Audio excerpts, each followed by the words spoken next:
আল্লাহর নবীর চেহারা তো সুন্দর ছিলেন, এত সুন্দর চেহারা ছিলেন। একদিন নবীজি বর্ণনা করতেছেন হযরতে ইউসুফ আলাইহিস সালাতু ওয়াস সালামের কথাটা। আল্লাহর নবী ইউসুফ আলাইহিস সালামের কত সুন্দর চেহারা ছিলেন। মিশরের মানুষগুলো লেবু কাটতে গিয়ে হাতের আঙ্গুল কেটে ফেলেছিলেন, এত সুন্দর চেহারা আল্লাহর নবীর ছিলেন। আয়েশা রাদিয়াল্লাহু তাআলা বলতেন, ইয়া রাসূলুল্লাহ, ইয়া হাবিবাল্লাহ, ইয়া রাসূলুল্লাহ, ইয়া হাবিবাল্লাহ, মিশরের মানুষগুলো হযরত ইউসুফ আলাইহিস সালামকে দেখে লেবু কাটতে গিয়ে তারা হাতের আঙ্গুল কেটে ফেলেছিল। ওই সময় যদি আপনি আসতেন, আপনার ওই জামানায় থাকতেন, যদি আপনাকে তারা দেখতো কলিজার উপর, বুকের উপর লেবু কাটতে গিয়ে নিজের কলিজা কেটে ফেলতো, তারা টের পেত না। জোরে কান সুবহানাল্লাহ। এত সুন্দর চেহারা, এত সুন্দর চেহারা আল্লাহর নবীর ছিলেন। একটা দিন দেখার পরে তালহা পাগল পারা হয়ে গিয়েছে। বাবা, আমি যদি রাত্রেবেলা দুনিয়ার জন্য বিদায় নিয়ে চলে যাই, আমাকে কি করবে না? আমাকে রাত্রেবেলায় তোমরা নিচে কাফন দাফন করবে, নবীকে খবর দিবে না, নবীকে খবর দিবে না। কি ভালোবাসা তৈরি হয়ে গেছে বাজান, এত সুন্দর ভালোবাসা তৈরি হয়ে গেছে। এবার রাত্রেবেলায় প্রচণ্ড গায়ে জ্বর আসলেন, এত জ্বর, প্রচণ্ড পরিমাণ জ্বর। এবার হযরত বরাত চিন্তা ভাবনা করলেন, দিনের কথাগুলো তার মনে পড়লেন, রাত্রের কথাগুলো তার মনে পড়লেন। মনে পড়ার পর চোখ দুটা বন্ধ করলেন। বন্ধ করে কিছু সময় পরে স্ত্রীকে ডাক দেবেন, বলে, স্ত্রী রে, এ তালহার মা, আমার সন্তানের যে অবস্থা দেখি মনে হয় আর সন্তান রাত্রে বাঁচে না। রাত্রিবেলায় হযরত বড়ার সন্তান তালহা যখন দুনিয়ার থেকে বিদায় নিলেন, রাত্রিবেলায় যখন দুনিয়ার থেকে বিদায় নিলেন, বিদায় নেওয়ার পরে বাবা আত্মীয় স্বজন নিয়ে গোসল করাইলেন, লাশটা বড় গোসল করাইলেন, লাশটা গোসল করাইয়া দিলেন এবং সুন্দর করে কাফন পরাইয়া দিলেন, সুন্দর করে কাফন পরাইয়া দিলেন। জানাজা করা হলো, কবরে দাফন করা হলো। রাত্রে যখন শেষ হয়ে যায়, পরের দিন সকালবেলা ফজরের নামাজের সময় রসুল যখন ঘুরে বসলেন নামাজ শেষ করে, সাহাবারা ডাক দিয়ে বললেন, রাসূলুল্লাহ, হাবিবাল্লাহ, আপনার আদরের ছোট্ট সাহাবা হযরত তালহা আর দুনিয়ায় নেই, দুনিয়ার জন্য বিদায় নিয়ে চলে গেলেন। অর্জন করার জন্য কিছু সময়, সামান্য সময় আল্লাহর দ্বীনি জ্ঞান অর্জনের জন্য মজলিসে বসলো, কোরআন হাদিসের মজলিসে বসলো। 60 বছর দাঁড়িয়ে দাঁড়িয়ে নফল ইবাদত করলে যে সওয়াব হয়, সেই সমতুল্য সওয়াব তার আমল নামায় দেওয়া হয়। জোরে কোন সুবহানাল্লাহ। সম্মানিত হাজিরিন, মজলিসটা দেখা যাচ্ছে ছোট্ট, কিন্তু এই মজলিস বেষ্টন করে আছে এক নয়, দু নয়, হাজার হাজার, লক্ষ লক্ষ ফেরেশতা। জোরে কোন সুবহানাল্লাহ। মুআজ্জাজ মুহতারাম, এজন্য এই মজলিসে এসেছি আমরা এখান থেকে কিছু শিখব, এখান থেকে কিছু আমল শিখব, যে আমল করলে পারে দুনিয়ায় থেকে বিদায় নিতে দেরি হবে, কিন্তু কবরটা জান্নাত হতে দেরি হবে না। জোরে বলেন সুবহানাল্লাহ। এমন কিছু গুরুত্বপূর্ণ নসিহত আজ করা হবে ইনশাআল্লাহ। সম্মানিত হাজিরিন, আমরা সর্বপ্রথম সেই আল্লাহ তাআলার দরবারে শুকরিয়া আদায় করি যে আল্লাহ তাআলা আমাদেরকে আসার তৌফিক দান করলেন। আল্লাহ যদি তৌফিক না দিত আমাদের বসা সম্ভব হতো না।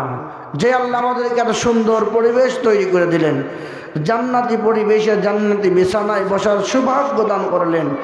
আসুন ওই আল্লাহ দরবারে শুকরিয়া আদায় করি, সকলে উচ্চ আওয়াজে জবান খুলে পড়ি আলহামদুলিল্লাহ। দুনিয়ার বান্দাদেরকে আল্লাহ যে জবান দিয়েছে বাজান, এই জবান দিয়ে মা সন্তানের উপর একটু রাগ করে আছে সন্তানের ব্যবহার খারাপের জন্য। এই সময় সন্তানকে পিছন থেকে গিয়ে মাকে যদি মা বলে ডাক দেয়, হয়তো মা একবার ডাকে সাড়া দেয় না, দুবারের ডাকে সাড়া দেয় না, তিনবার যখন মায়া লাগায়া মা বলে ডাক দেয়, মা কি আর উত্তর না দিয়ে পারে না। সামান্য জাররা পরিমাণ ভালোবাসা আল্লাহ দুনিয়ায় দিয়েছে। এই জাররা পরিমাণ ভালোবাসা পাওয়ার পরে মা যদি সন্তানের তিনটা ডাকের পরেই সব কষ্ট দুঃখ যন্ত্রণা সব ভুলে গিয়ে সন্তানকে বুকে টেনে নিতে পারে, আমার আল্লাহ বলে, বান্দা আমি তোমাদেরকে জবান দিয়েছি, এই জবানের যদি একবার প্রশংসা করো, আমার শুকরিয়া আদায় করো, আমার কুদরতে দিল ঠান্ডা হয়ে যায়। জোরে কান সুবহানাল্লাহ। ওই আল্লাহর দরবারে শুকরিয়া আদায় করি, সকলে পড়ি আলহামদুলিল্লাহ।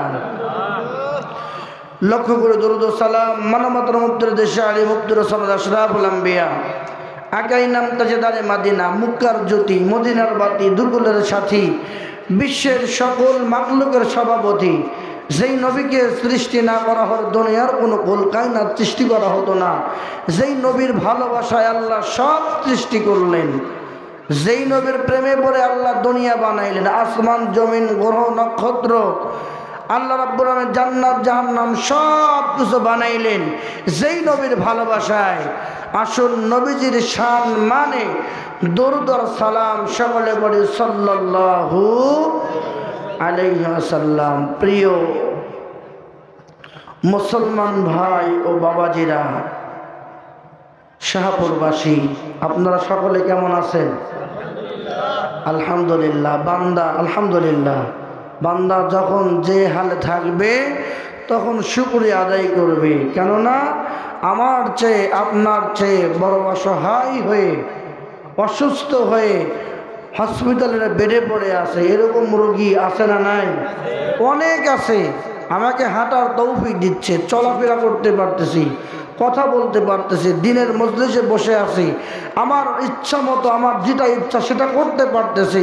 আল্লাহর সব নাজ নিয়ামতের আমি আল্লাহর সব নাজ নিয়ামত ভোগ করতে পারতেছি। কিন্তু এমনও মানুষ আছে বাড়িতে বিছানায় পড়ে আছে, নড়াচড়ার ক্ষমতা নাই, একটা কিছু খাবার খেতে ইচ্ছা করছে, সন্তান আত্মীয় স্বজন ফল নিয়ে এসে কী করতেছে, দিচ্ছে, মুখের মধ্যে দিচ্ছে, চামচ দিয়ে উঠায়া দিচ্ছে, খাওয়ার মতো শক্তি হচ্ছে না। এরকম মানুষ নাই? অনেক আছে। তাদের চেয়ে আমাদেরকে আল্লাহ রাব্বুল আলামিন সুস্থ রেখেছে। আর একবার বলেন আলহামদুলিল্লাহ। সম্মানিত হাজিরিন, মহিউদ্দিন আশরাফি রহমতুল্লাহ আলাইহি উনি একটা কিতাব লিখেছেন। কিতাবের মধ্যে বলেন, যেই বান্দা যেই শরীরের অঙ্গের শুকরিয়া আদায় করে, যেই বান্দা শরীরের যে এক একটা শরীরের মধ্যে আল্লাহর অনেক নিয়ামত রয়েছে, দুটা হাত বড় নিয়ামত, দুটা চক্ষু বড় নিয়ামত, দুটা কান বড় নিয়ামত, দুটা পা বড় নিয়ামত। আপনি দুনিয়ায় চলতে ফিরতে দেখেন আপনার গ্রামে এমন সময় সামনে পড়ে যায় আল্লাহর বান্দার এক পা আছে আর এক পা নাই, দেখেন নাই? অনেক দেখেছেন। দু হাত, তার এক হাত নাই আর এক হাত আছে, এরকম মানুষের অভাব নাই, অনেক আছে। কিন্তু আমাকে আপনাকে আল্লাহ সুস্থ রেখেছে। মহিউদ্দিন আশরাফি রহমতুল্লাহ আলাইহি উনি বলেন, হে আমার মুরিদান, তোমরা শুনে রেখে দাও, জেনে রেখে দাও, যেই বান্দা আল্লাহ তাআলার শুকরিয়া আদায় করে, হাতের জন্য শুকরিয়া আদায় করবে, আমি বলে গেলাম আল্লাহর শুকরিয়া আদায় করার কারণে আল্লাহ এতখানি খুশি হয়ে যায় তার হাত মৃত্যুর আগ পর্যন্ত প্যারালাইজ রোগ হবে না। সুবহানাল্লাহ। বান্দার শরীরের মধ্যে প্রত্যেকটা অঙ্গ, এক একটা অঙ্গ এক এক ধরনের নিয়ামত, এত বড় নিয়ামত, যার একটা নিয়ামত নাই সে বুঝতে পারে আসলে কতবার নিয়ামতের থেকে সে বঞ্চিত হয়েছে, কতবার নিয়ামতের বঞ্চিত হয়েছে। মুআজ্জাজ মুহতারাম, আমি আপনি কথা বলতে পারতেছি, কিন্তু মানুষ এমনও মানুষ আছে জবান দেয় নাই আল্লাহ। বাবাকে বাবা বলে ডাকবে, ডাকতে পারছে না, মাকে মা বলে ডাক দিবে, ডাকতে পারছে না, কলিজার টুকরা বেটা বেটি হয়েছে, ডাকবে পারছে না, কোন জিনিসটা খাবার ইচ্ছা ইশারায় বোঝাই বারবার চেষ্টা করতেছে, কেউ বসে কেউ বসে না। কিন্তু আল্লাহ আমাকে আপনাকে সুন্দর জবান দিয়েছে, মহিউদ্দিন আশরাফি রহমাতুল্লাহ আলাইহি উনি বলেন যে দুনিয়ার বান্দা তোমরা শুনে রেখে দাও, জেনে রেখে দাও, যেই বান্দা আল্লাহ তাআলার জবানের শুকরিয়া আদায় করবে ওই বান্দার জবান মৃত্যুর আগ পর্যন্ত বন্ধ হবে না। যখন মৃত্যুর সময় হয়ে যাবে জবান দিয়ে অটোমেটিকভাবে বের হবে লা ইলাহা ইল্লাল্লাহু মুহাম্মাদুর রাসূলুল্লাহ সাল্লাল্লাহু আলাইহি ওয়াসাল্লাম। সম্মানিত হাজিরিন, নিয়ামত, আল্লাহ তাআলার নিয়ামতের শুকরিয়া আদায় করে শেষ করা যাবে না। আল্লাহ বলেন লা ইন শাকারতুম লা আযীদান্নাকুম ওয়া লা ইন কাফারতুম ইন্না আযাবি লাশাদীদ। যেই বান্দা যেই নিয়ামতের শুকরিয়া আদায় করে তার সেই নিয়ামতের মধ্যে আমি আল্লাহ রাব্বুল আলামিন নিয়ামত আরো বৃদ্ধি করে দেয়। জোরে বলুন সুবহানাল্লাহ। মুআজ্জাজ মুহতারাম, আর ভূমিকা নয়, আসুন আমরা আলোচনার মধ্যে প্রবেশ করি। সময় বড় স্বল্প, অল্প সামান্য সময় আমাকে দেওয়া হয়েছে, এজন্য ভূমিকা নয়, আসুন কোরআনের মধ্যে প্রবেশ করি। আল্লাহ রাব্বুল আলামিন আমাদের সৃষ্টি করে জানায়া দেয় ওয়ামা খালাকুতুল জিন্না ওয়াল ইনসা ইল্লা লিয়াবুদুন। জোরে বল আল্লাহু আকবার। আল্লাহ রাব্বুল আলামিন আমাদের সৃষ্টি করে জানায়া দেয়, হে পৃথিবীর মানব মণ্ডলী, আমি রাব্বুল আলামিন দুইটা জাতি সৃষ্টি করেছি। ওমা খালাকতুল জিন্না ওয়াল ইনসা ইল্লা লিয়াবুদুন। জিন এবং ইনসানকে আমি আল্লাহ রাব্বুল আলামিন আমার ইবাদত আর দাসত্ব বন্দেগীর জন্য সৃষ্টি করেছি। ইল্লা লিয়াবুদুন, তারা আমার ইবাদত করবে। জোরে কোন সুবহানাল্লাহ। আমাদেরকে সৃষ্টি করেছেন আল্লাহ রাব্বুল আলামিন তার ইবাদতের জন্য, গোলামতি করার জন্য। এই ইবাদত গোলামতি আল্লাহ তাআলার কেমন করে করবেন? আল্লাহ তাআলার ইবাদত কেমন করে করবেন? আল্লাহ রাব্বুল আলামিন ইবাদত করতে বলেছেন, আর ইবাদতের সিস্টেম শিখিয়ে দিয়েছেন নবী মুহাম্মাদুর রাসূলুল্লাহ সাল্লাল্লাহু আলাইহি ওয়াসাল্লাম। কেমন করে নামাজ পড়তে হয়, কেমন করে সিজদা করতে হয়, রুকু করতে হয়, আল্লাহকে কিভাবে ডাকতে হয়, কোনভাবে ডাকলে আল্লাহ রাব্বুল আলামিন শোনেন, সব কিছু এ টু জেড সব কিছু শিখিয়ে দিয়েছেন নবী মুহাম্মদুর রাসূলুল্লাহ সাল্লাল্লাহু আলাইহি ওয়াসাল্লাম। সম্মানিত হাজিরিন, এই জন্য যখন নবী করিম সাল্লাল্লাহু আলাইহি ওয়াসাল্লাম যখন বয়ানে এরকম বয়ান করতেন, সাহাবারা মাতোয়ারা পাগলের মতো আলোচনা শুনতেন। কেননা নবীর বয়ান সাহাবারা এত মনোযোগ দিয়ে শুনতেন, তারা কোনো দিকে খেয়াল করতেন না, অন্য কোনো দিকে খেয়াল করতেন না। আর আল্লাহ এটা কোরআনের মধ্যেও বলেছেন, আল্লাহ কোরআনের মধ্যেও বলেছেন, যখন তোমরা কোরআনের কথা শুনবে তোমরা নড়াচড়া করতে পারবে না। আল্লাহ বলেন, ইন্নামাল মুমিনুনাল্লাযীনা ইযা যুকিরাল্লাহ।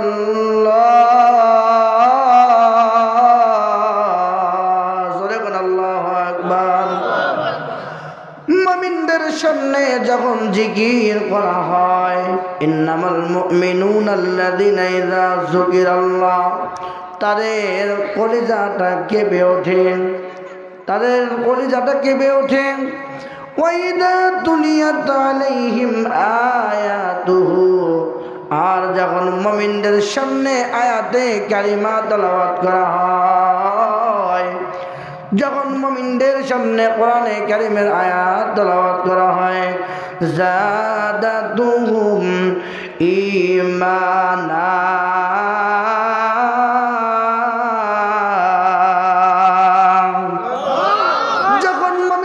সামনে আয়াতে কারিমাগুলো তেলাওয়াত করা হয়, আল্লাহ রাব্বুল আলামিন তাদের ঈমানটা বড় বাড়ায় দেয়। চিল্লায় কোন সুবহানাল্লাহ। সম্মানিত হাজিরিন, এই জন্য কোরআনের মজলিসে নড়াচড়া করা যাবে না। وَإِذَا قُرِئَ الْقُرْآنُ فَاسْتَمِعُوا لَهُ وَأَنصِتُوا لَعَلَّكُمْ تُرْحَمُونَ। যখন তোমরা কোরআনের মজলিসে বসবে নড়াচড়া করবে না। যদি তোমরা একদম একনিষ্ঠভাবে কোরআনে কারীম তোমরা শুনতে পারো, আমি আল্লাহ রাব্বুল আমিন তোমাদের উপর রহমত বর্ষণ করব। জোরে বলুন সুবহানাল্লাহ। মুআজ্জাজ মুহতারাম, আলোচনা দীর্ঘই নাই, সামান্য সময় আলোচনার জন্য দেওয়া হয়েছে। আল্লাহর নবীর মজলিসে সকল সাহাবায়ে কেরাম বসা, সকল সাহাবায়ে কেরাম আল্লাহর নবীর দরবারে বসা। নবীজি যখন আলোচনা করে কোনো সওয়ালে কোনো সাহাবাদেরকে, কোনো সাহাবাদের ডানে কোনো খেয়াল নাই, বামে কোনো খেয়াল নাই, পিছনে কোনো খেয়াল নাই, একদম প্রত্যেকটা সাহাবার সামনের দিকে খেয়াল। ধরে কোন সুবহানাল্লাহ। মুআজ্জাজ মুহতারাম, আল্লাহর নবী যখন বয়ান শুরু করেছেন সকল সাহাবাগুলো বয়ানে মুগ্ধ হয়ে আছে। এমন সময় একজন সাহাবা এখনো বয়ানে উপস্থিত হতে পারেন নাই। একজন সাহাবা বাড়ি থেকে একটু দেরি করে একটু পিছু পড়লেন, একটু দেরি হয়ে গেলেন। একজন সাহাবা কি করতেছেন, যখন বাড়ি থেকে বের হবে দ্রুত তাড়াহুড়া করে রাসূলের দরবারে চলে যাবে। সময় দেখে অনেকটা সময় চলে গিয়েছে। আল্লাহর নবীর সাহাবা এবার দ্রুত রাসূলের দরবারে আসবে। এমন সময় তার ছোট্ট সন্তান পিছু লাগলো। ডাক দিয়ে বললেন, বাবা তুমি কোথায় যাবে? তোমার সঙ্গে আমি যাব। বাবা ডাক দিয়ে বললেন, সন্তান না না না, তোমাকে যাওয়া যাবে না, তোমাকে যাওয়া যাবে না, আমি একটু দেরি হয়ে গেছে, আর দেরি করা যাবে না, আমি একটু রাসূলের দরবারে যেতে চাই। যখন নাকি বলেছে আমি একটু রাসূলের দরবারে যেতে চাই, আল্লাহর নবীর সাহাবার সন্তান আর কি করেন নাই, আর দেরি করেন নাই। বারবার বাবার সঙ্গে যাওয়ার জন্য বারবার দরখাস্ত করছে, বারবার আকুতি মিনতি করতেছে, বাবা আমি তোমার সঙ্গে যেতে চাই। বাড়ির ছোট্ট সন্তান থাকলে বাবা এবং বড় ভাই আত্মীয় স্বজন যখন বাড়ির কেউ, যখন পরিবারের কোনো সদস্য কোথাও যেতে চায় তার কিন্তু পিছু লাগে কি লাগে না? পিছু লাগে। এই সন্তান তেমনইভাবে পিছু লেগেছে। সন্তান হাদিসের মধ্যে এসেছে, সাহাবার নাম হলো হযরতে বারা, সন্তানের নাম হলো হযরতে তালহা। এই ছোট্ট সন্তান তালহা হযরতে বারার পিছু লাগলেন। ডাক দিয়ে বললেন, বাবা আমি আর দেরি করতে চাই না, তোমার সঙ্গে আমি যেতে চাই। বাবার সঙ্গে এক পর্যায়ে সন্তান রওনা করলেন। রাস্তার মধ্যে গিয়ে ডাক দিয়ে বলেন, বাবা সন্তানকে ডাক দিয়ে বলেন, এ সন্তান তুমি আজ রাসূলের দরবারে যাওয়ার জন্য এত আগ্রহী কেন হয়েছ বলো, আমি একটু শুনতে চাই। বাবা যখন প্রশ্ন করে, এই সন্তান উত্তর দিয়ে দেয়, আব্বু ও আমার আব্বা জান, আজ 3 দিন পর্যন্ত বাড়ির চুলায় কোনো আগুন জ্বলে না, কোনো খাবার তৈরি হয় না। রাত্রিবেলা পেটের ক্ষুধায় যখন ঘুম আসে না, চোখে যখন কোনো ঘুম নাই, ঘুমের কোনো ভাব নাই, এমন সময় আম্মার কাছে যখন খাবার চাইলাম, আম্মা ওই সময় আমাকে গল্প শুনিয়ে শুনিয়ে আমাকে ঘুমায়া দিয়েছিল। আম্মা বলেছিল, আমি আম্মাকে বলেছিলাম, ও মা আমার বাবার কি পেটে ক্ষুধা লাগে না? আমার বাবার কি ক্ষুধা লাগে না? আমি তো বাবাকে তো খাবার খেতে দেখি না, আমার কেন ক্ষুধা লাগে? আম্মা ওই সময় আমাকে বলেছিলেন, আব্বু আম্মা ওই সময় আমাকে ডাক দিয়ে বললেন, বেটা রে তোমার বাবা তো প্রতিদিন নিয়মিত রাসূলের দরবারে যায়, রাসূল যখন আলোচনা করে কোরআন এবং হাদিস থেকে কথা শোনে, এই কথা শোনার পরে তোমার বাবার পেটের ক্ষুধার যন্ত্রণাগুলো ভরে যায়। সুবহানাল্লাহ। সাহাবারা কত মনোযোগ দিয়ে কথাগুলো শুনতেন। পেটের ক্ষুধা পর্যন্ত ভুলে গিয়েছে, পেটের ক্ষুধা পর্যন্ত ভুলে যেত। ও আমার আব্বু, এজন্য আমি একটু প্র্যাকটিক্যাল প্রমাণ করতে চাই। আমি তো আজ 4 দিন হয়ে যায় কোনো পানি ছাড়া অন্য কোনো খাবার খাইতে পারি নাই, অন্য কোনো বাড়িতে কোনো খাবার নাই। আব্বু এই জন্য তোমার সঙ্গে রসুলের দরবারে যাব, রসুলকে দেখব। যেই রসুলের কথাগুলো শুনতে তো ভালো লাগে, সেই রসুলকে একটা বার দেখতে চাই, তাকে দেখতে কত ভালো লাগে। জোরে কোন সুবহানাল্লাহ। বাবার সঙ্গে সন্তান রওনা করলেন। মুসলমান ভাইরা, বাবার সঙ্গে সন্তান চলে গেলেন, রসুলের দরবার পৌঁছায় গেলেন। লম্বা চড়া কথা সংক্ষেপ করে দিলাম, লম্বা চড়া কথা সংক্ষেপ করলাম। বাবার সঙ্গে সন্তান চলে গেলেন, সন্তান গিয়ে বসলেন, বাবা বসলেন, অনেকটা পিছু জায়গা পেলেন। এমন সময় সন্তান খেয়াল করে দেখে কোথার থেকে যেন সুন্দর সুন্দর আওয়াজ আসে, সুন্দর সুন্দর কথা ভেসে আসে। যেই কথাগুলো সন্তান তার 8-9 বছর বয়সে আর এরা আগে কোনদিনে শোনে নাই। এত সুন্দর আওয়াজ আসছে, মিষ্টি ভাষায় কথাগুলো আসছে, সন্তান এর পূর্বে কোনোদিন ওই কথা আর শোনে নাই। এবার সন্তানের ভিতরে আগ্রহ জমাট হলো, এত সুন্দর আওয়াজ কোথার থেকে আসে, এত সুন্দর আওয়াজ কোথার থেকে আসে। ডাক দিয়ে বলবে বাবাকে, কিন্তু বাবা দেখে, সন্তান খেয়াল করে দেখে প্রত্যেকটা মানুষ একদম সামনের দিকে তাকায় আছে। এবার সন্তান চিন্তা ভাবনা করলেন, যেহেতু সবাই সামনের দিকে দৃষ্টি দিয়ে আছে, তাহলে মনে হয় সামনেই লোকটাকে দেখা যাবে। জোরে কোন সুবহানাল্লাহ।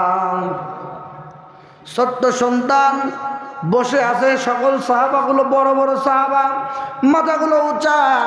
সন্তান পিছন থেকে রসুলের চেহারা দেখতে পারে না, শুধুমাত্র কথার আওয়াজ শুনতে পায়।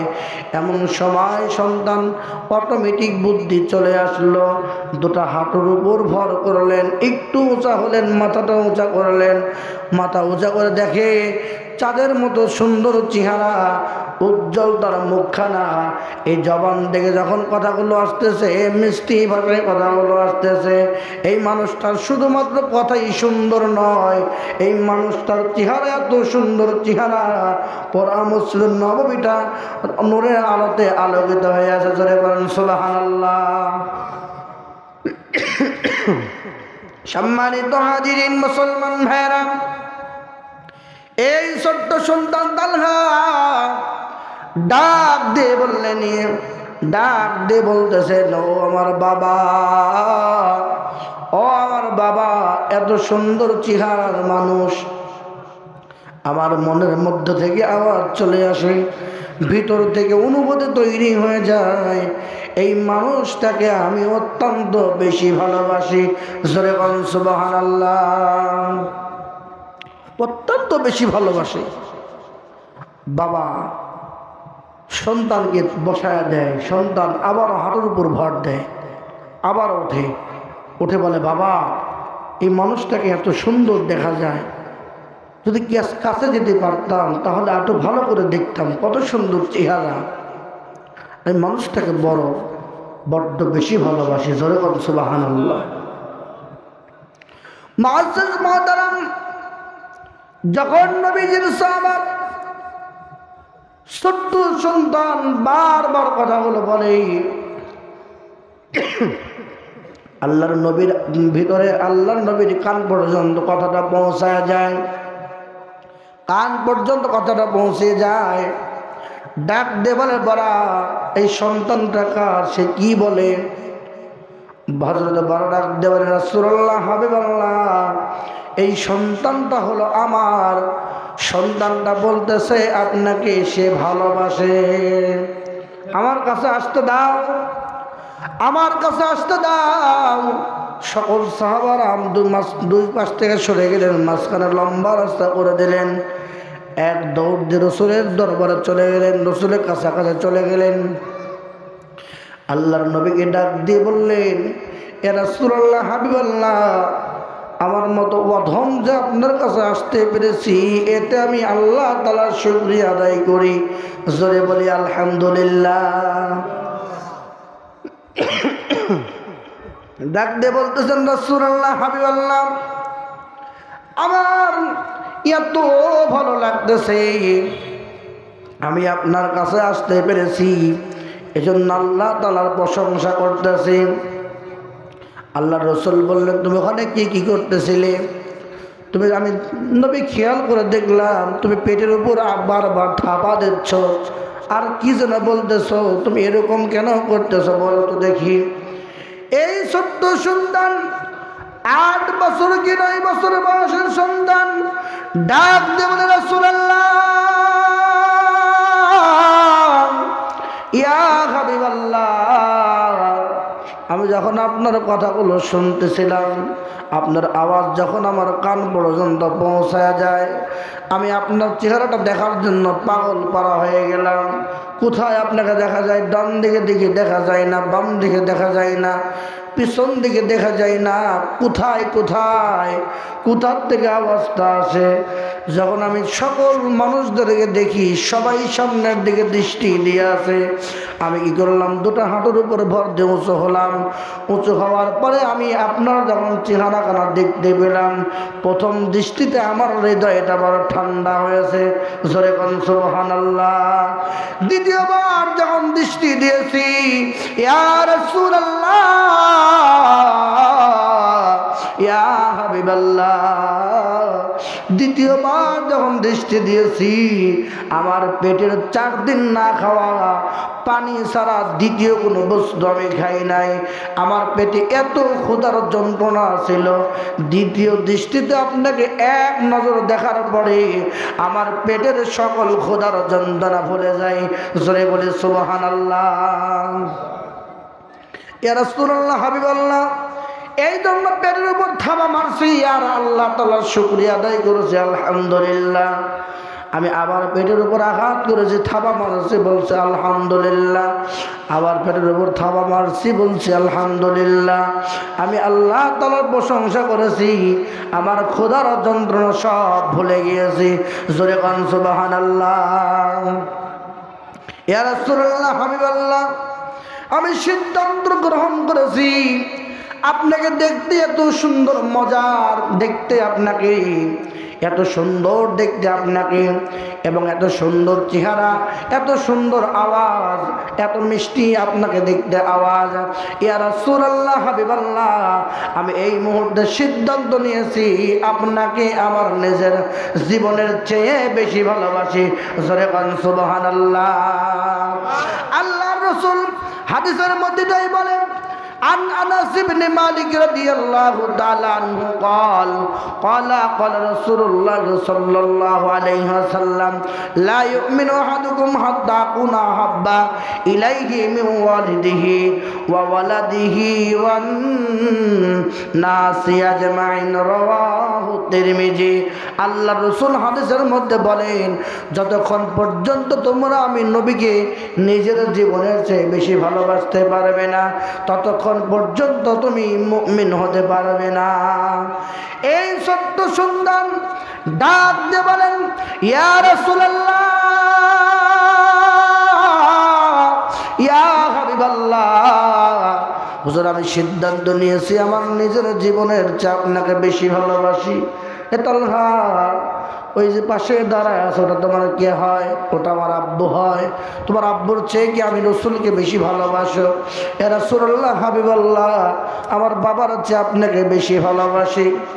আল্লাহর নবী একজন সাহাবাকে ইশারা করলেন, যাও ভিতর থেকে তরবারিটা নিয়ে আসো। তরবারি নিয়ে আসা হলো, রসুলের হাতে তরবারি দেওয়া হলো। আল্লাহর রসুল ছোট্ট সন্তান তালহা, বয়স মাত্র 9 বছর। এই ছোট্ট সন্তান তালহার হাতে তরবারিটা আস্তে করে উঠাইয়া দিলেন। আল্লাহর নবীজি তালহার হাতে যখন সন্তানকে যখন তরবারি দিয়ে দিলেন, আল্লাহর নবীর সাহাবা তালহা ডাক দিয়ে বললেন, রাসূলুল্লাহ, হাবিবাল্লাহ, আমি ছোট্ট মানুষ, তরবারি কি করবো? আমাকে জিহাদে যেতে হবে। আমি এই অবস্থায় সিদ্ধান্ত নিলাম, আপনি যেটা বলবেন সে কাজ আমি করতে দেরি করব না। জোরে কোন সুবহানাল্লাহ। আল্লাহর নবী ডাক দিয়ে বলতে, তালহা, আমি আসলে দেখতে চাই তুমি আমাকে ভালোবাসো নাকি তোমার বাবাকে ভালোবাসো। যদি তোমার বাবাকে ভালোবাসো তাহলে তুমি পরীক্ষায় ফেল করবে, পাস করতে পারবে না। যদি আমাকে ভালোবাসো তাহলে তুমি পরীক্ষায় পাস করবে। ইয়া রাসূলুল্লাহ হাবিবাল্লাহ, কি করতে হবে? এই তরবারে দিয়ে তোমার বাবার কল্লা আলাদা করে দিতে হবে। তালহা একবার তার তরবারের দিকে তাকায়, আবার বাবার দিকে তাকায়, আবার নবীজির চেহারার দিকে তাকায়। নবীর চেহারার দিকে যখন তালহা তাকায়, দুনিয়ার সব মায়া মমতা সব ভুলে যায়। তার মনে হয় যে আমি নবী ছাড়া আর কোনো কিছুই চাই না। তালহা ডাক দিয়ে বললেন, এক পর্যায়ে বাবার দিকে, তরবারের দিকে, রসুলের দিকে তাকায়, বারবার তাকায়। এক পর্যায়ে সিদ্ধান্ত নিয়ে নেয়, বারবার ছোট্ট ছোট্ট কদম দিয়ে বাবার দিকে তরবারি উঁচু করে যেতে লাগলেন। বাবার কাছে তরবারি নিয়ে যেতে লাগলেন। বাবার কাছাকাছি পেয়ে গেলেন, তরবারিটা উঁচা করলেন। তরবারি মারবে মারবে ভাব, কল্লা বরাবর, গলা বরাবর তরবারি মারবে মারবে ভাব। এমন সময় সকল সাহাবা চিৎকার দেওয়া, রাসূলুল্লাহ, ইয়া হাবিবাল্লাহ, আপনার পরীক্ষা কি নেওয়া হয় নাই? সন্তান তো বাবাকে হত্যা করে ফেলবে, বড় অপরাধী হয়ে যাবে। ইয়া রাসূলুল্লাহ হাবিবাল্লাহ, আপনি তালহাকে একটাবার নিষেধ করেন। আল্লাহর রাসূল কি করলেন না? নিষেধ করলেন না। যখন তরবারি লাগায় দিবে এমন অবস্থা, কাছাকাছি নিয়ে গেছে, এমন সময় আল্লাহর নবীজি দুটা হাত বাড়ায়া দিলেন। তালহা, কোপ মারিস না, আয় আয় আয়, আমি রাসূল তোকে কোলে আমার বুকের সময় জড়ায় নিতে চাই। আমি রাসূল, আমি বুঝে গিয়েছি তুই আমাকে অত্যন্ত ভালোবাসিস। জোরে বলেন সুবহানাল্লাহ। সাহাবায়ে কেরাম নবীকে কেমন ভালোবাসতেন, কত সম্পর্ক তাদের ছিল, কত মায়া ছিল, মহব্বত ছিল। মুআজ্জাজ মুহতারাম মুসলমান ভাইরা, কত তারা রাসূলকে মহব্বত করতেন। আর আমরা কিরকম মহব্বত করি?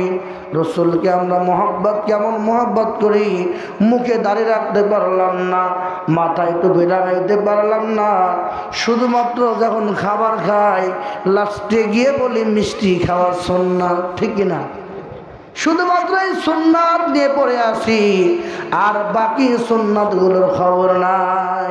কিন্তু আল্লাহর নবীর সাহাবারা তারা এত সুন্দর নবীকে ভালোবাসতেন, নবীকে তারা এত সুন্দর ভালোবাসতেন, নবীর প্রত্যেকটি কথা তারা মানতেন এবং চেষ্টা করতেন। আল্লাহর নবীর সাহাবা হযরত ওমর ফারুক একবার জেরুজালেম দাওয়াত দেওয়ার জন্য যাবেন। তার কি করলেন? তার খাদেমকে বললেন জেরুজালেম যেতে হবে। ওমরকে বললেন, আমিরুল মুমিনিন, আপনি ঘোড়ার উপর, আপনি উটের উপর উঠে বসেন, আমি উটের লাগাম ধরে টানবো, আপনাকে জেরুজালেম পর্যন্ত পৌঁছায় দিব। দেখেন তাদের মধ্যে কত মহব্বত, কত ভালোবাসা ছিল।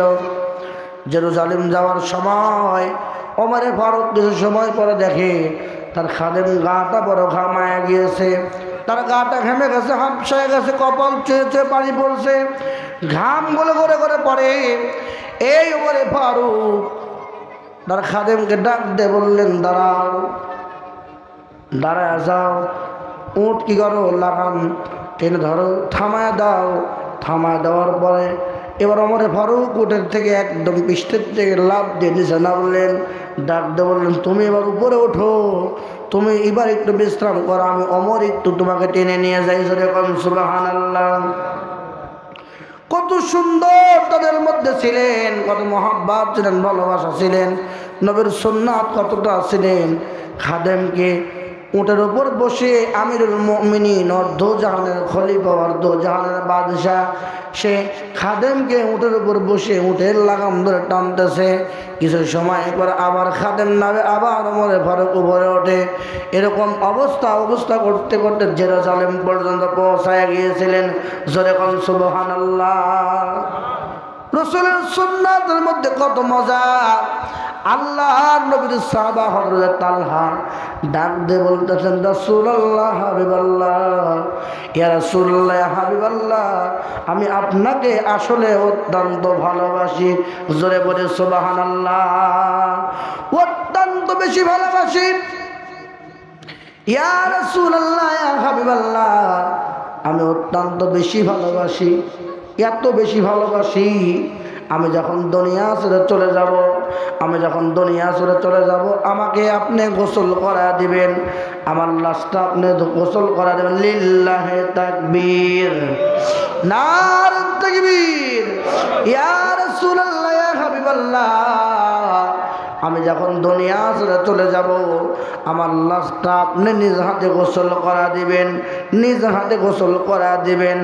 তার ছোট্ট মানুষের মনের চিন্তা চেতনা, নবী যদি আমাকে গোসল করে দেয়, নবী যদি আমাকে কাফন পরা দেয়, আমাকে মৃত্যুর পোশাক পরা দেয়, ইয়া রাসূলুল্লাহ, ইয়া হাবিবাল্লাহ, আপনি যদি নিচে নেবে আমাকে কবরে নামায়া দেন, আমি তালহা অত্যন্ত শান্তি পাবো। আপনি বলেন আমাকে আপনি নিজ হাতে কবরে নামায়া দিবেন কিনা? আল্লাহর নবীজি ডাক দিয়ে বললেন, তালহা, এ তালহা, তোর ছোট্ট আশা আমি পূরণ করব। জোরে কোন সুবহানাল্লাহ।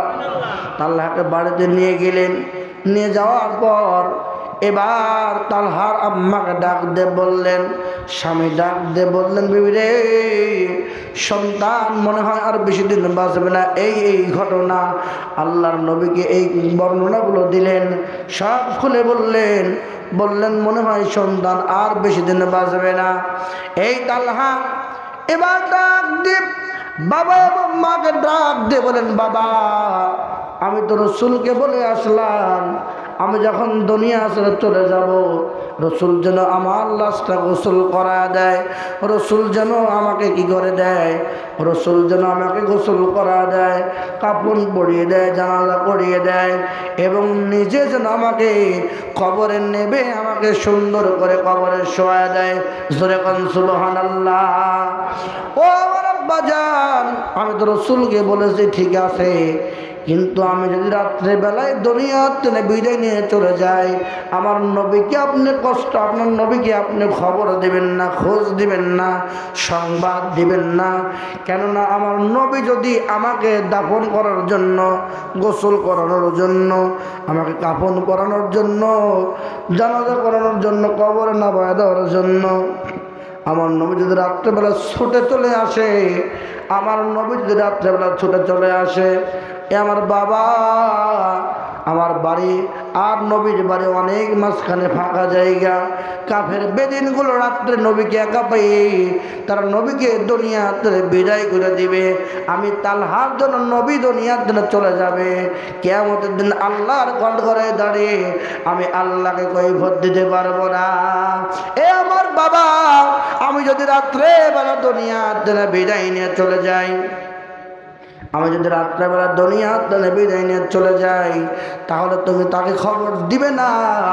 আমি রাত্রেবেলা দুনিয়ার জন্য বিদায় নিয়ে গেলে তোমরা নিজে কি করবে?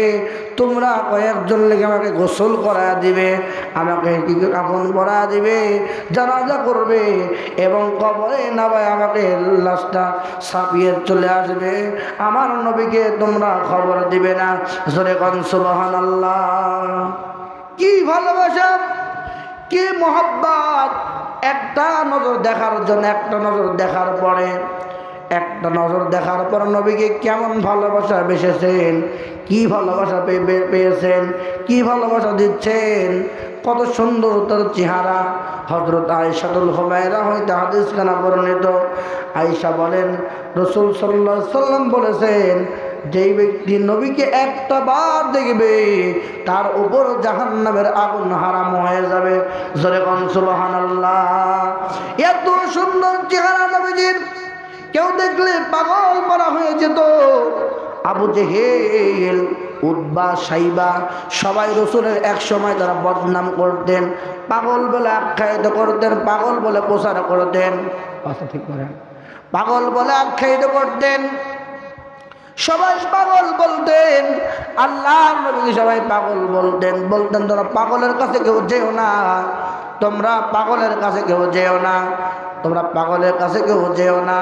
সকল মানুষগুলো সিদ্ধান্ত নিয়েছে পাগলের কাছে গেলে, পাগলের কাছে আবু জেহেল যেতে মানা করে, উতবা যেতে মানা করে, এত বড় বড় নেতারা পাগলের কাছে যেতে মানা করে। কেন মানা করে? পাগলের কাছে কেন মানা করে? একবার পাগলটা দেখার দরকার। সকল মানুষগুলো পাগল দেখতে গিয়ে এক নজর দেখার পরে সবাই কালেমা করে মুসলমান হয়ে যেত। জোরে কোন সুবহানাল্লাহ, লা ইলাহা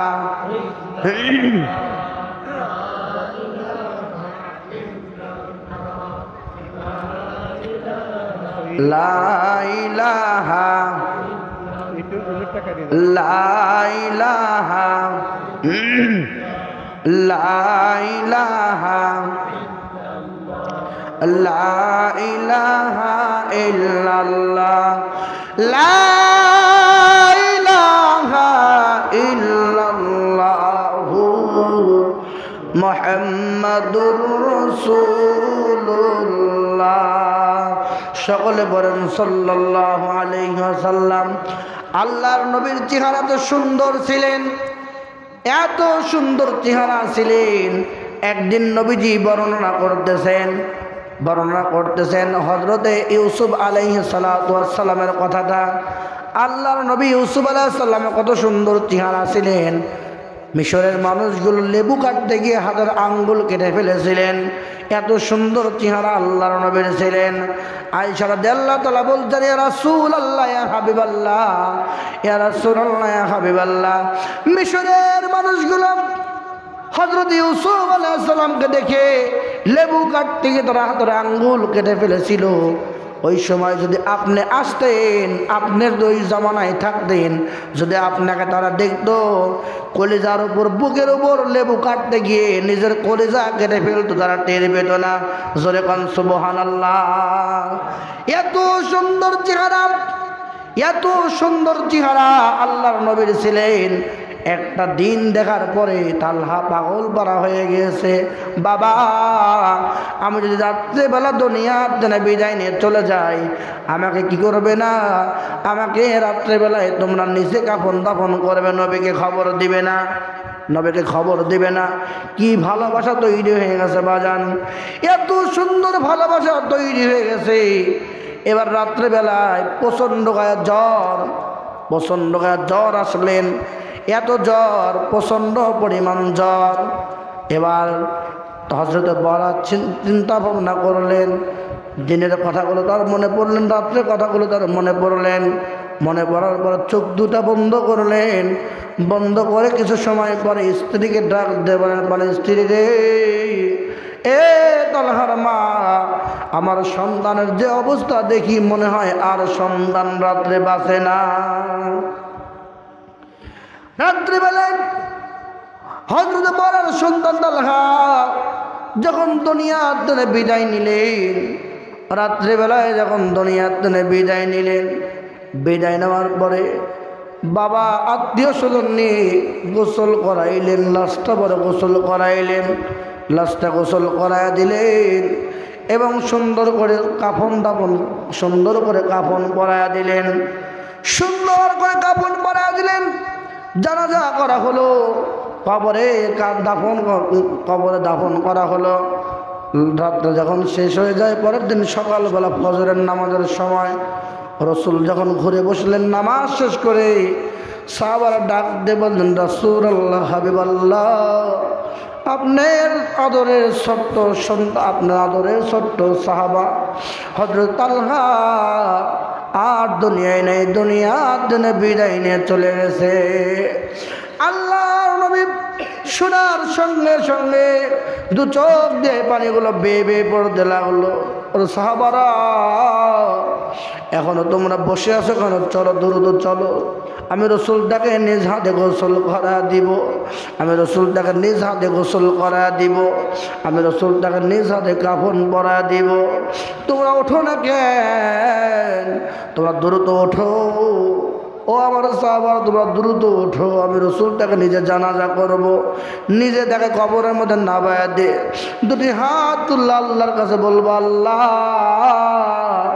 আমি তালহার প্রতি খুশি, তুমিও খুশি হয়ে যাও। জোরে করে আল্লাহু আকবার। সকল সাহাবারা ডাক দিলেন, রাসূলুল্লাহ, ইয়া হাবিবাল্লাহ, রাসূলুল্লাহ হাবিবাল্লাহ আর যে কি হবে? আপনার আদরের সাহাবা দুনিয়াতে বিদায় নিয়েছে, তাকে রাত্রিবেলায় কাফন দাফন সমাপ্ত করা হয়েছে, আপনার খবর দেওয়া হয় নাই। আল্লাহর নবীর মনটা মানলেন না। ওমর সাহাবারা চলো তার বাড়িতে আমি যাব। কেন আমাকে না জানায় আমার আদরের তালহাকে মাটি দেওয়া হলো? কেন আমার আদরের তালহাকে গোসল করানো হলো? কেন আমার আদরের তালহাকে জানাজা করা হলো? কেন আমার আদরের তালহাকে কাফন পরানো হলো? কেন রে আমার আদরের সাহাবাকে মাটির মধ্যে কবরের মধ্যে নামায়া দেওয়া হলো? আমার তালহার বড্ড আশা ছিল আমি রসুলটাকে সব কিছু করে দিব, নিজ হাতে গোসল করা দিব, নিজ হাতে কবরের মধ্যে নামায়া দিব, আমি নিজ হাতে তাকে কবরের নামায়া দিয়ে আল্লাহর কাছে হাত তুলে দোয়া করব। ও সাহাবারা আর দেরি করিস না, চল যাই আমরা বড়ার বাড়িতে গিয়ে শুনতে চাই কেন বড়া আমার সঙ্গে এমন আচরণ করলো? আমার আদরের সাহাবা কেন এই অবস্থা করলেন? সকল সাহাবাকে নিয়ে আল্লাহর নবীজি হযরত বরার দরবারে বরার দুয়ারে গিয়ে ডাক দিলেন, বরা ও বরা। আল্লাহর নবী এমন ভাবে বরাকে ডাক দিচ্ছেন, দু চোখ দিয়ে পানিগুলো টস টস করে পড়ে যায়। বড় দরজায় এসে গেটটা খুলে দেয়। ইয়া রাসূলুল্লাহ হাবিবাল্লাহ আপনি আমার দুয়ারে। রসুল ডাক দিয়ে বলেন, তোমার সন্তান তালহার ডাক দাও। তালহা নাই, দুনিয়া বিদায় নিয়েছে, তাকে গোসল করা দিব, তাকে কাফন পরা দেব, তাকে আমি নিজে জানাজা করাবো।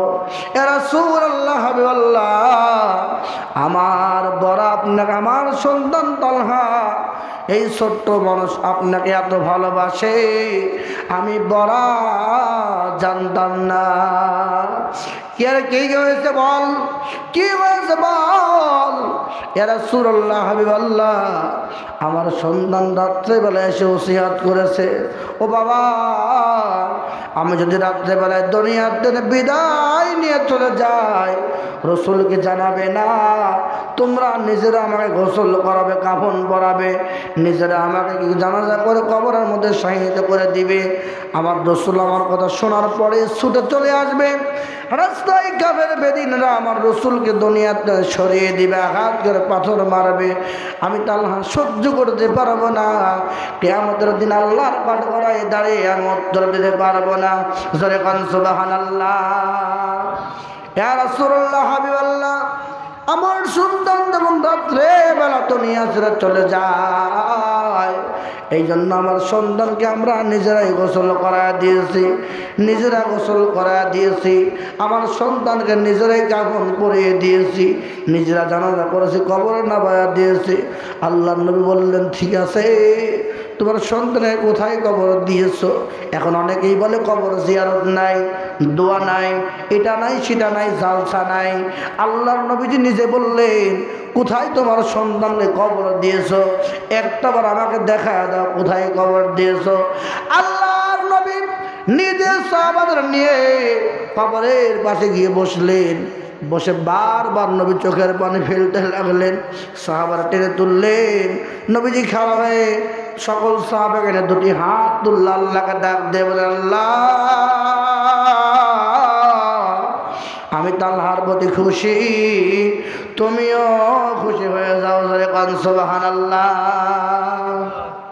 সম্মানিত হাজিরিন, আল্লাহর গোলাম নবীর সাহাবারা কেমন ভালোবাসতেন, কেমন তাকে পাগল পারা ছিলেন, নবীর কেমন ভালোবাসতেন, কেন এত ভালোবাসতেন?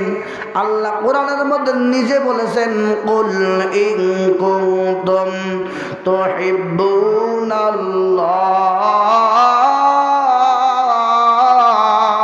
জোরে বলেন আল্লাহু আকবার। আল্লাহ বলেন, কুল হে নবী, ইন মানে যদি, কুনতুম মানে তোমরা, কুনতুম তুহিব্বুনাল্লাহ আমি আল্লাহকে পেতে চাও, ফাত্তাবিউনি আমার রাসূলকে তোমরা মেনে নাও। জোরে কান সুবহানাল্লাহ। আল্লাহ বলেন, যদি তোমরা আমাকে পেতে চাও, আমি আল্লাহকে যদি তোমরা পেতে চাও, আমার বান্দারা তাহলে আমার রসুলকে মেনে নাও। যদি আমার রসুলকে মেনে নাও আমি আল্লাহকেই মানা হয়ে যাবে। জোরে কান সুবহানাল্লাহ।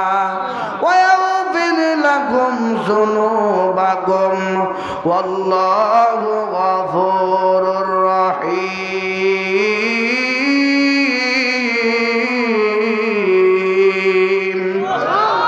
আমি আল্লাহকে যদি ভালোবাসা হয়ে যায়, নবীকে ভালোবাসলে আমি আল্লাহকে ভালোবাসা হয়ে যায়। আমার নবীকে ভালোবাসলে আমি আল্লাহকে ভালোবাসা হয়ে গেল। আমি আল্লাহ রাব্বুল আলামিন তোমার জীবনের আগের পরের সকল গুনাহগুলো আমি আল্লাহ নিজ গুণে মাফ করে দেই। জোরে কান সুবহানাল্লাহ। সম্মানিত হাজিরিন, এই জন্য নবীর প্রেম ভালোবাসা ভিতরে তৈরি করা দরকার আছে না নাই?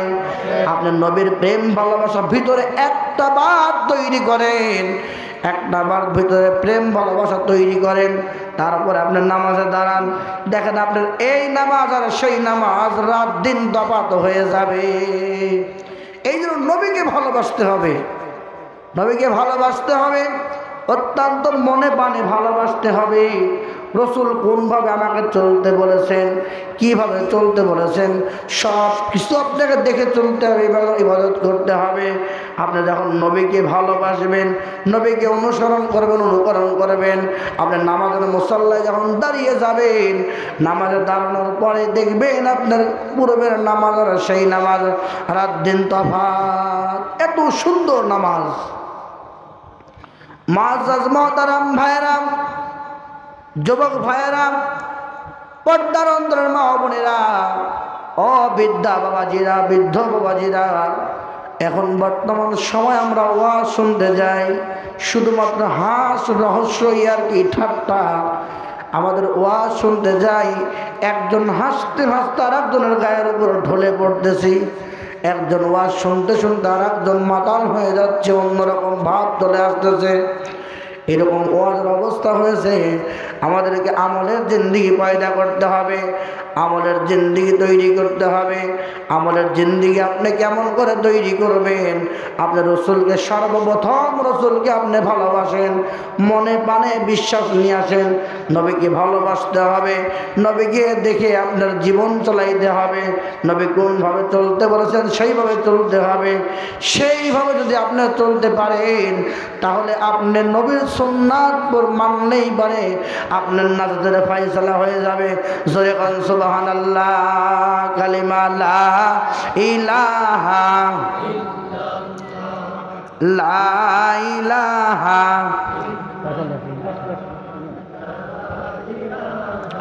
ইল্লাল্লাহ, লা ইলাহা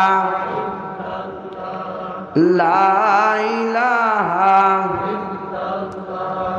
লা ইলাহা লা ইলাহা ইল্লাল্লাহু মুহাম্মাদুর রাসূলুল্লাহ। সম্মানিত হাজিরিন, আল্লাহর গোলাম, আমরা আজকে এই মজলিস থেকে যেটা শিখলাম সেটা হলো নবীর ভালোবাসা আমাদের ভিতরে লালন পালন করতে হবে। নবীর ভালোবাসা মহাব্বত তৈরি করতে হবে। আপনি নবীজির দিদার চান, নবীজিকে পাইতে চান, আপনি নবীজির দিদার চান, প্রত্যেক দিন আপনি একটা আমল করেন। আমি একটা আমলের কথা বলে শেষ করে দেব, বক্তা চলে আসে। লিল্লাহে তাকবীর, আল্লাহু আকবার, লিল্লাহে তাকবীর, আল্লাহু আকবার। প্রধান বক্তার আগমন, শুভেচ্ছা স্বাগত। শাহপুরে